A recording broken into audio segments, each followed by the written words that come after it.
HB 21-1160 is an incredibly badly formed bill. The thing about HB 21-1160 is it looks like an animal welfare bill, and maybe that's what they were trying to create, but it's so poorly crafted with lack of clarity, and the definitions in it, especially about safe and healthy, put animals in danger. Kathy Gaines, I'm the Assistant Executive Director with MaxFund Animal Shelter in Denver. I'm David Smith. I'm the president of No Kill Colorado. It's confusing. It's vague. I think the problem with legislators is it's hard for them to understand the nuance of language in animal welfare today. MaxFund's been the place where so many members in our community feel like, if I can't keep my animal, whether it's for a medical reason or behavior reasons, or they're moving and they can't take their animal with them, they look to us to take those animals in. We pride ourselves on the injured, the abandoned, the abused, animals with medical cases that require extra care.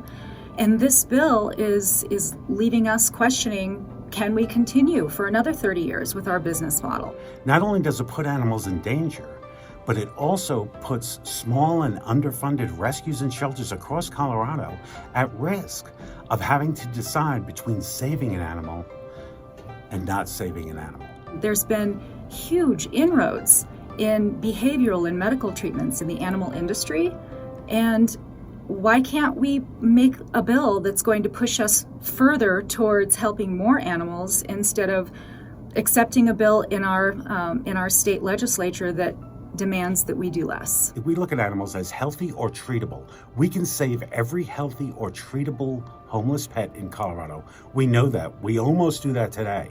So legislation should actually go further than where we are today. It shouldn't bring us backwards. Right now we have Sweet Pea. She's living in a foster, but she was brought in. She cannot use her back legs. And we took her on with all the love and care that we usually do. And she is now starting to show movement in her hind legs. She's in physical therapy. She's still dependent on her wheels.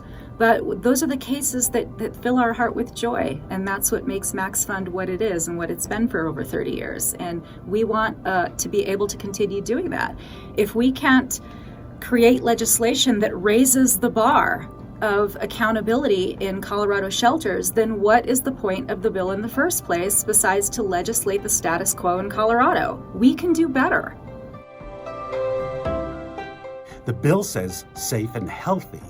And safe and healthy, the way it's defined, there's almost no animals that actually fit in the categories that they said. This bill could potentially have devastating impacts on, for example, rural shelters that are possibly going to be hit with fines for not upholding what this bill says, and it's arbitrary. Nobody's 100% clear on what it says we can and cannot do in animal shelters in Colorado.